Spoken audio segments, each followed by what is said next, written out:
Olá pessoal, tudo bem com vocês? Então hoje vamos de mais uma aula de Geografia com o professor Rafael. Pessoal, eu tenho uma pergunta para vocês. Como está o tempo neste momento onde vocês moram? Está nublado? Está com céu limpo? Está chuvoso? Particularmente aqui, o céu está bastante nublado, agora há pouco estava chovendo. Eu tentei iniciar essa aula lá fora, né, para tratar sobre climatologia, mas começou a chover, acabou que eu corri e vim para o nosso lugarzinho. Mas a aula de hoje é sobre climatologia, sobre clima, por isso que eu fiz essas perguntas iniciais. Como está o tempo na sua casa? Como está o clima na sua região? Qual das duas perguntas é a correta? Tempo, clima. Pessoal, eu vou começar essa aula falando sobre climatologia e meteorologia e falando sobre a diferença entre as duas. Pessoal, a meteorologia, ela vai estudar o comportamento momentâneo da atmosfera, certo? Então, os dois, tanto climatologia como meteorologia, vão estar estudando o comportamento da atmosfera, certo? Entretanto, a meteorologia vai estar estudando o estado momentâneo da atmosfera, ou seja, um curto espaço de tempo, né, desse comportamento atmosférico.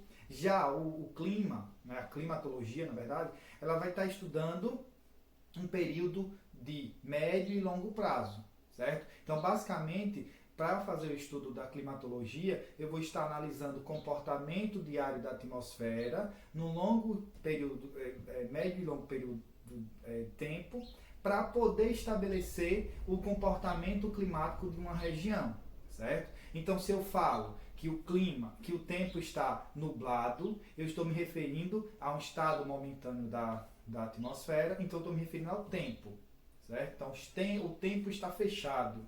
Vai chover bastante. Tempo. A partir do momento que eu falo que costuma chover bastante nos meses de junho, julho e agosto na minha região. Nesse caso, eu estou me referindo ao clima, porque é um comportamento que costuma acontecer anualmente, certo? Só que para estabelecer esse comportamento anual, foi necessário que houvesse uma análise do comportamento da atmosfera em pelo menos 30 anos, certo? Então, ano 1, observamos que choveu bastante nesses 3 meses que eu acabei de citar. No ano 2, mesmo comportamento, ano 3. Então, esse comportamento ele foi predominante num período de mais de 30 anos. Aí eu estabeleci o comportamento climático daquela região. Então, eu estabeleci o clima. Se eu falo de estado momentâneo, se eu falo agora está chovendo ou tá nublado ou está seco, eu estou me referindo a tempo. Beleza? Eu acho que isso aí ficou bem claro. Acho que ninguém vai sair com dúvidas a respeito de climatologia e meteorologia e a respeito da diferença entre tempo e clima. Tudo ok, né? Outra coisa, pessoal, para falar sobre climatologia, é inevitável a gente não iniciar falando sobre a atmosfera, né? É preciso iniciar, na verdade, falando sobre a atmosfera. Que a atmosfera é a camada gasosa que envolve o planeta Terra, né? Essa camada gasosa, ela vai ser subdividida em outras camadas. Então, nós vamos ter a troposfera, a estratosfera, mesosfera, termosfera e exosfera, certo? Então, essas são as 5 camadas da atmosfera. Sendo que a principal para os estudos de climatologia e para os estudos geográficos aliás, para os estudos de meteorologia, né, principalmente, e os estudos geográficos é a troposfera. Por quê? É justamente na troposfera onde ocorrem os chamados fenômenos meteorológicos. É também essa camada que tem cerca de 75% dos gases que envolve toda a atmosfera, certo? Então, por estes motivos, ela é sempre a mais estudada e sempre a mais trabalhada, porque é onde envolve todos os fenômenos que nós estudaremos mais à frente, certo? Sabendo disso, nós partimos para os elementos e fatores do clima. Qual a diferença entre elementos e fatores do clima? Pessoal, basicamente a diferença é bem simples. Elementos são aqueles pontos, aquelas características que compõem o clima, certo? Então, temperatura, pressão atmosférica, o comportamento dos ventos, né?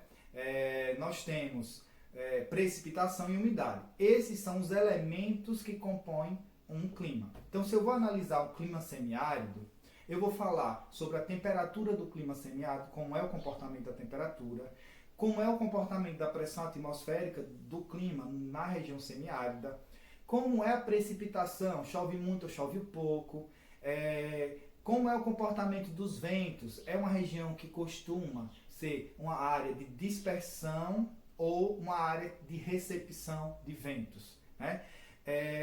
E a umidade do ar?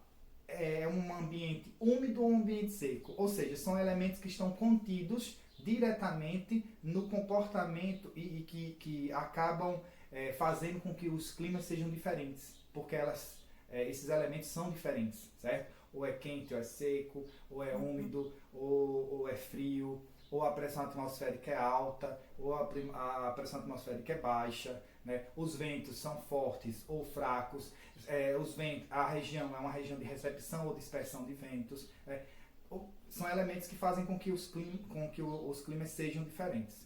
Beleza? Essa parte aí tudo compreendido, né? E fatores, professor?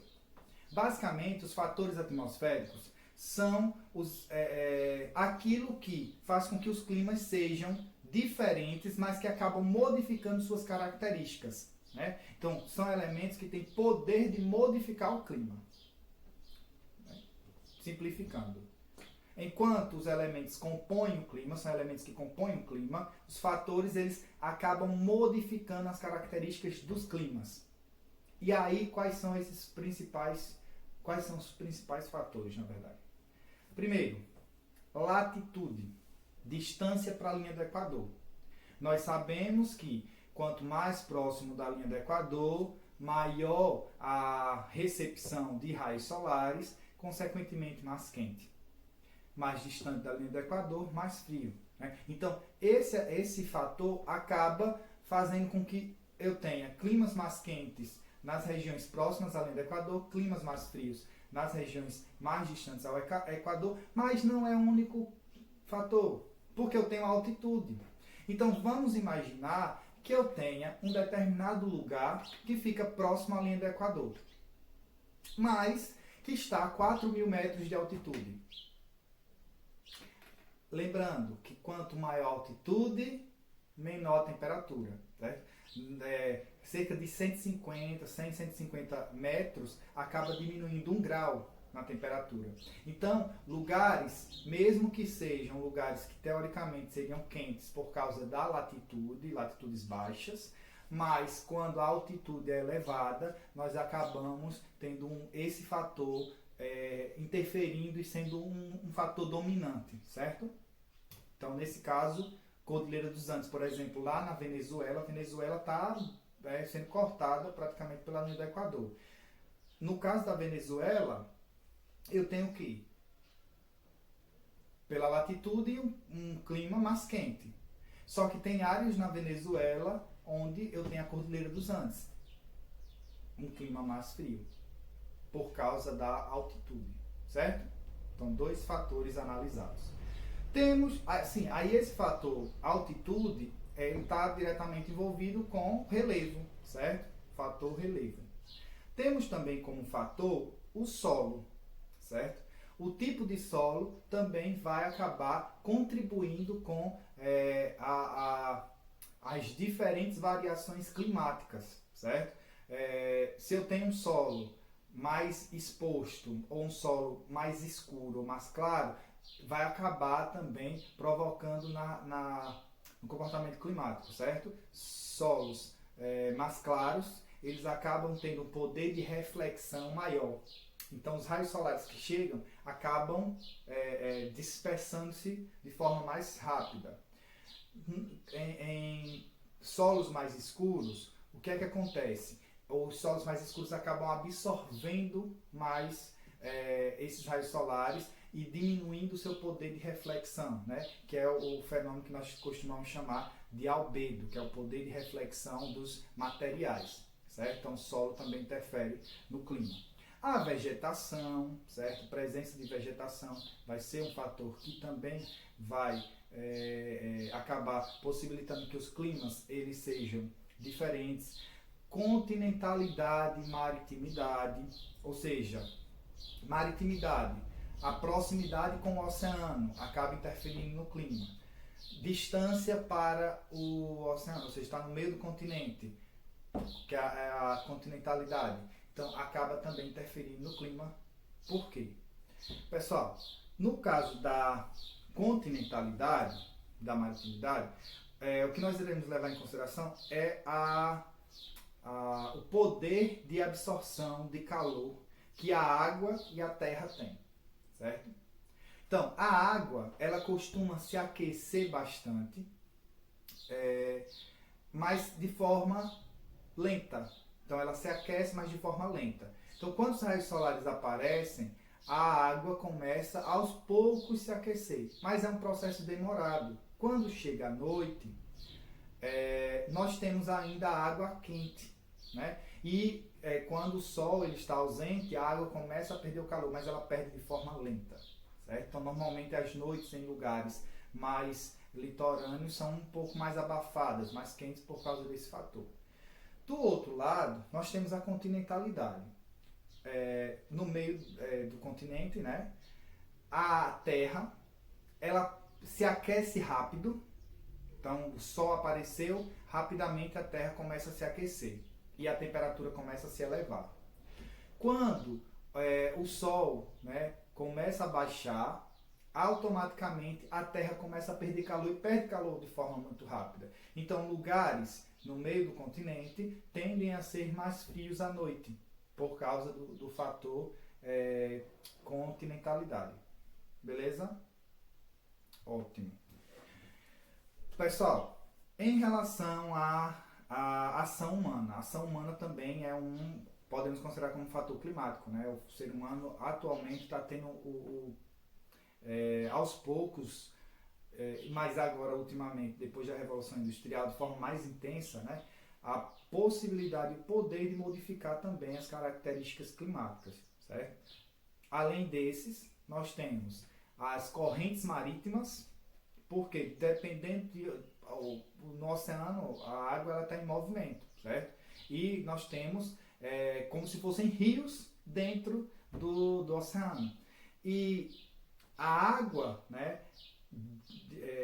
que vai estar em movimento ali, ela vai carregar consigo algumas características como densidade, temperatura e velocidade, que pode ser diferente da água que está no entorno, certo? Então, dependendo de onde essa corrente marítima sai, ela vai carregar essas características e automaticamente interferir nos locais para onde ela está se destinando. Então, um exemplo, se uma corrente marítima sai de uma região polar, ela sai fria. E automaticamente, indo para uma região mais quente, ela vai acabar baixando as temperaturas. A mesma coisa acontece com as massas de ar, que é mais um fator, certo? As massas de ar, nós temos, por exemplo, a massa de ar polar. Essa massa de ar polar pode ser continental ou oceânica. Se a massa de ar for continental, ela vai ser polar, né? Vai ser fria, mas continental ela vai ser seca, porque não tem muita umidade para que essa massa de ar ela venha absorver. Se ela for polar, mas for oceânica, ela vai ser fria e úmida, certo? E aí, para a região que ela for, ela vai levar a temperatura fria e vai levar a umidade, certo? A mesma coisa acontece se for uma massa de ar que nascer numa região equatorial, por exemplo. Ela vai ser equatorial, se a equatorial é quente. Se ela nascer no oceano, ela vai ser úmida. Se a origem dela for no continente, ela tende a ser seca. Nós temos uma especial, que é a massa de ar equatorial, continental, que nasce no norte do Brasil, certo? Ela não é seca. Mas ela não é continental, professor? Sim, mas a região de origem dela apresenta uma umidade elevada. Por quê? Nós temos a maior bacia hidrográfica do mundo, ou seja, grande quantidade de água, e a maior floresta equatorial do mundo, que também contribui nesse processo com a evapotranspiração, certo? Então, nesse caso específico, a massa de ar continental do norte do Brasil, equatorial, né, ela vai ser quente, mas ela vai ser úmida por causa da bacia amazônica e da floresta amazônica. Beleza? Então, esses são os fatores climáticos, certo? Dominando isso, vamos para a próxima fase. Pessoal, temperatura variando de acordo com a latitude, certo? Já falei um pouquinho a respeito disso, mas vamos deixar mais forte, né? E concretizar o conhecimento agora. No caso da temperatura, quanto mais próximo da linha do Equador, mais quente.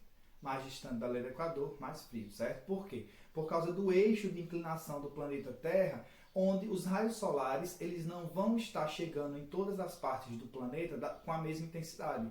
Eles vão chegar com mais intensidade, normalmente nas regiões equatoriais, com menor intensidade nas regiões polares, certo? Um outro detalhe, que aí em relação ao albedo, o que é que acontece? Nas regiões polares, nós temos a neve, né? Ou a neve, o gelo, com uma coloração esbranquiçada. Que, quando a gente vai falar de reflexão, de poder de reflexão ou absorção, o que é que acontece? O gelo, ele não tem grande poder de absorção. Ele tem grande poder de reflexão.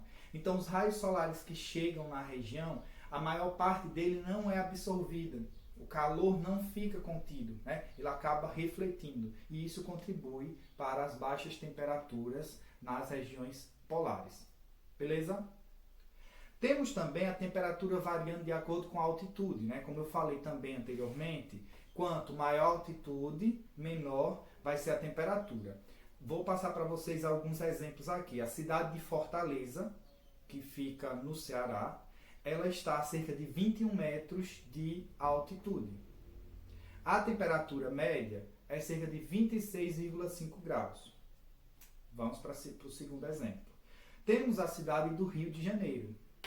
A cidade do Rio de Janeiro tem 2 metros de altitude, 23,8 graus. Cidade de Porto Alegre, 10 metros de altitude, 19,5 graus. Ô professor, nesse caso aí, não está variando muito com a altitude. No caso da cidade de Porto Alegre, por exemplo, ela está mais ao sul em relação à cidade do Rio de Janeiro. Então, como as duas cidades elas estão em altitude semelhante, 2 metros e 10 metros, a temperatura deveria ser praticamente a mesma, né? Só que o Rio de Janeiro está um pouco mais acima em relação a Porto Alegre, e quanto mais próximo da linha do Equador, mais quente, né? Então o Rio de Janeiro tem 23,8 graus, enquanto Porto Alegre tem 19,5 graus, certo? E nesse caso aí, não é quanto a altitude em si, é quanto a latitude, distância para a linha do Equador. Mas vamos para outro exemplo. Petrópolis, pertinho ali do Rio de Janeiro. A cidade está a 809 metros de altitude. Qual vai ser a temperatura? 18,4 graus. Ou seja, nós já temos uma diferença considerável em relação à cidade do Rio de Janeiro, mesmo as duas cidades estando relativamente próximas em relação à latitude. Ou seja, a altitude ela vai interferir bastante no comportamento climático, certo? Por isso que nós temos, por exemplo, o clima tropical de altitude, certo? Porque a altitude vai interferir no clima, mesmo sendo uma região tropical, mas a altitude ela vai causar essa diferença climática de temperatura, certo? Beleza? Ok. Falando sobre pressão atmosférica, que leva sempre dúvida para a galerinha, então presta bastante atenção. Pressão atmosférica é basicamente o quê? Repetindo, já falei, mas agora para deixar tudo certo, né? Ninguém vai sair com dúvida aqui não. Pessoal, pressão atmosférica, força que é exercida, certo, sobre o ar em determinado ponto da superfície. Então, nós vamos ter ela variando quanto à latitude e quanto à altitude, certo? Primeiro vamos falar quanto à altitude. Pessoal, eu estou a nível do mar, a nível do mar aqui, certo? E aqui eu estou a 3.000 metros de altitude. Toda essa parte aqui é uma camada de gases, certo? E esses gases do ar têm peso, mesmo que a gente não perceba, mas existe um certo peso. E esse peso aqui está exercendo força sobre a superfície. Então, nesse ponto aqui, eu tenho alta pressão, porque essa quantidade de gás está exercendo força sobre, sobre a superfície, certo? Aqui em cima, 3.000 metros de altitude, eu vou ter uma determinada concentração de gases, mas o ar é mais rarefeito. A concentração de gases aqui em cima é menor. Então, o peso vai ser menor. Se o peso é menor, a pressão atmosférica é menor, certo? Então, nível do mar, maior pressão atmosférica. Se você está em uma certa altitude, menor pressão atmosférica, certo? Isso, pressão atmosférica, levando em consideração a altitude. Mas nós temos também a pressão atmosférica, levando em consideração a latitude. Como é que funciona essa questão da pressão atmosférica, levando em consideração a latitude? Pessoal, os ventos, eles vão se comportar da seguinte forma. A temperatura fria, né? Os ventos frios, eles se deslocam, certo? Sempre o deslocamento vai sair de uma área fria para uma área mais quente. Então, nesse caso, o que acontece? Os ventos eles vão sair da região dos trópicos em direção à região do Equador, certo? Então, olha só o movimento. Então, ela vem da região dos trópicos, que pega a temperatura da região polar ali, então temperaturas mais baixas, o ar mais frio se desloca em direção à linha do Equador, certo? Chegando na região da linha do Equador, nós temos o quê? O contato entre um ar frio e um ar quente. Vai ter a formação de nuvens, certo? Então aquele ar quente que se uniu com ar frio vai subir, né? Vai ter essa ascensão. Nessa subida surge um espaço entre a superfície e essas nuvens que acabaram de se formar e o ar. Esse espaço aqui vai ser um espaço de baixa pressão, certo? Então, na região dos paralelos, eu vou ter uma área dos trópicos, eu vou ter uma área de alta pressão. Na região da linha do Equador, uma área de baixa pressão. Então, normalmente, nas áreas mais quentes, baixa pressão. Áreas mais frias, alta pressão, certo? Isso levando em consideração a latitude. Beleza? Essa parte aí? Entender a parte do espaço que surge para a formação de uma zona de baixa pressão, né? Ok, vocês são desenrolados. Outra coisa, pessoal, em relação aos fatores e elementos climáticos, né? Elementos, na verdade. Nós temos como elementos, um dos elementos, o vento, né? Então, falando um pouquinho mais sobre os ventos, existem ventos constantes e ventos periódicos, certo? Ventos constantes acontecem sempre. Ventos periódicos são sazonais, certo? Eles vão ter períodos do ano que eles vão se comportar de formas diferenciadas. Quando falamos sobre ventos constantes, nós vamos falar de dois. Os ventos alísios e os ventos contralísios, certo? Pessoal, basicamente os ventos alísios são esses ventos que eu acabei de citar, certo? Que se deslocam dos trópicos em direção ao Equador, certo? E aí forma um ciclo, certo? Então se desloca em direção ao Equador, sai do trópico e volta, né? Então fica nesse ciclo. E nós temos os ventos contralísios. Nesse caso aqui, são ventos secos que sopram do Equador para os trópicos. Então, alísios saem dos trópicos em direção ao Equador. O retorno é chamado de ventos contra-alísios, certo? Ventos quentes, porque está saindo da região equatorial em direção aos trópicos, uma região mais fria. Beleza? Contra-alísios e alísios, tudo certo?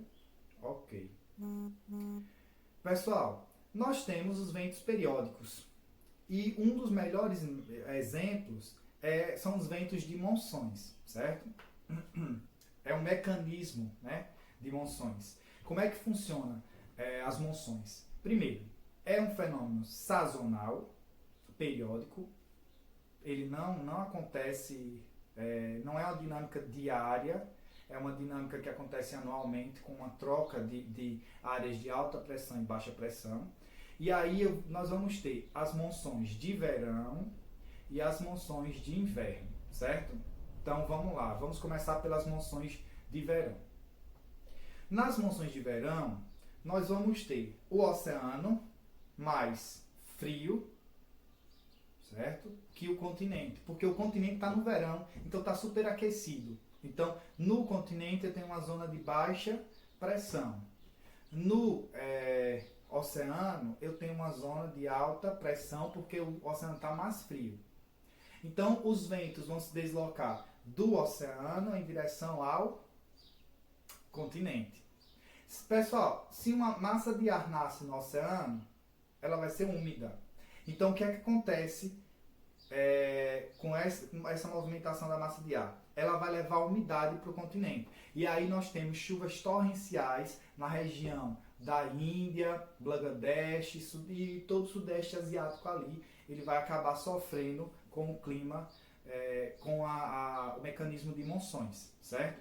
Aí nesse caso aí nós poderíamos chamar de monções marítimas, porque está saindo do oceano em direção ao continente. Isso acontece no verão. Lembrando, pessoal, verão para quem? Hemisfério norte, porque a Índia e o Sudeste Asiático, né, estão no hemisfério norte, certo? Então, nesse caso, como nós aqui no Brasil estamos no hemisfério sul e estamos no inverno, isso quer dizer que lá está no período do mecanismo de monções, certo? Então, interessante, ventos de monções. Aí chega o inverno, lá no final do ano para eles, porque para a gente é verão, né? Então lá no final do ano, isso se inverte. Como a região vai estar no inverno, o continente vai estar mais frio e o oceano mais quente. O oceano passa a ser uma área de baixa pressão, o continente passa a ser uma área de alta pressão. Aí nesse momento o que acontece? Os ventos vão sair do continente, porque está mais frio, em direção ao oceano. Aí nós temos uma massa de ar seca, certo? Então é um período com baixa umidade na região. Beleza? Clima de monções, tudo certo? Bem simples, né? Você entendeu a ideia de alta pressão e baixa pressão, você consegue dominar tranquilamente o mecanismo de monções, certo? Temos também, pessoal, um outro tipo de vento que é considerado periódico, é a brisa. E tô na brisa, nada minha bala, que delícia. Hoje estou de boa, estou na... Que horror. É Isa, né, que faz isso. Pessoal, nós temos 4 tipos de brisa, certo? A brisa marinha, a brisa continental, a brisa do vale e a brisa da montanha, certo? Primeiro, a brisa marinha e a brisa continental, elas vão estar diretamente envolvidas. Vamos entender. É praticamente o mesmo processo do mecanismo de monções, certo? E no caso das brisas, elas acontecem, da brisa continental e marítima, ela acontece nas regiões litorâneas do mundo todo.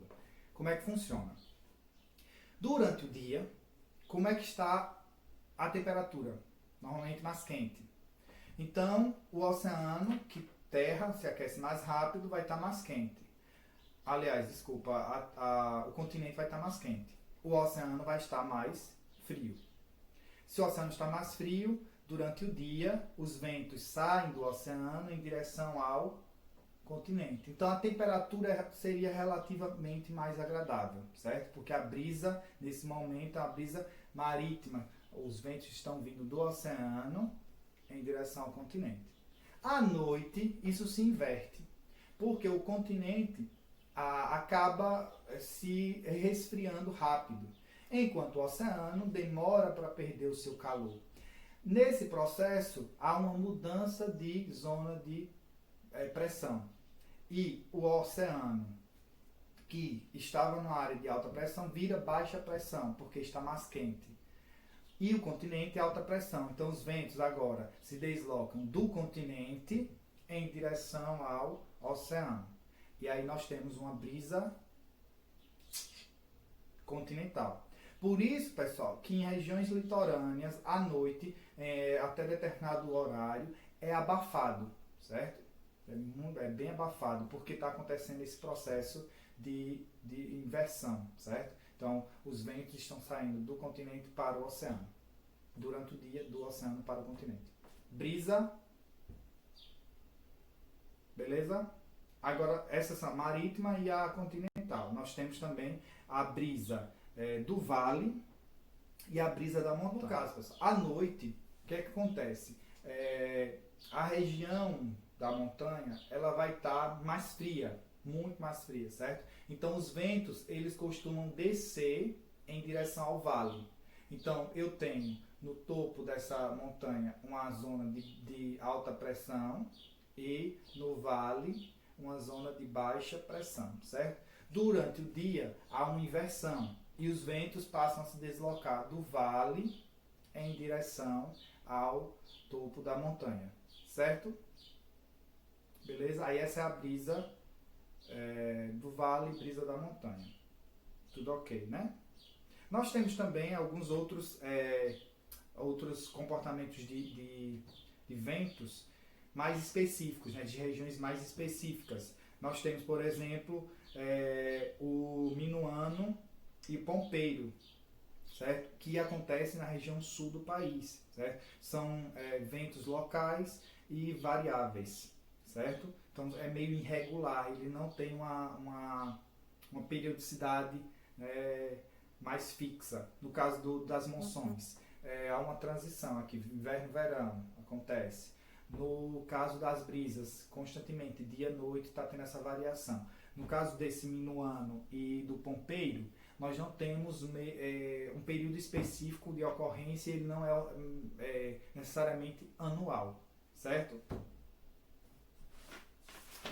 Meio que surgem de forma inesperada. Nós temos também os ventos perigosos, né? Os ciclones e os tornados. Sendo que os ciclones, dependendo da região do planeta onde eles ocorrem, eles podem ser chamados de furacões ou de tufões, certo? Então, normalmente são chamados de tufões quando ocorrem na região da Ásia e de furacões quando ocorrem no Atlântico, no Oceano Atlântico Norte, certo? Principalmente no Oceano Atlântico Norte, que é a zona de maior ocorrência de furacões aqui, né, na região da América. E aí, pessoal, no caso dos ciclones, nós vamos ter os tropicais e os extratropicais, certo? Os tropicais, eles vão ter próximo da superfície, certo? No centro da tempestade vai ser mais quente que a região em torno, certo?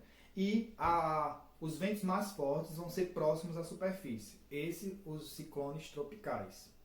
Já os ciclones extratropicais, o centro da tempestade vai ser mais frio que os ventos no entorno e os ventos mais fortes eles vão estar concentrados na parte mais superior dessa tempestade, certo? Quando um ciclone ele passa de 120 km da velocidade por hora, 120, certo? Km por hora, em relação à velocidade, ele passa a se chamar de furacão, certo? Inferior a esse valor, ele fica só sendo chamado de ciclone mesmo, beleza? E nós temos também os tornados, certo? Pessoal, os tornados, eles possuem um poder de destruição mais forte, nascem no continente, certo? Uma diferença entre o furacão os furacões e os tornados é que os furacões eles nascem no oceano, já os tornados eles nascem no continente. O furacão você não consegue ver ele na sua totalidade.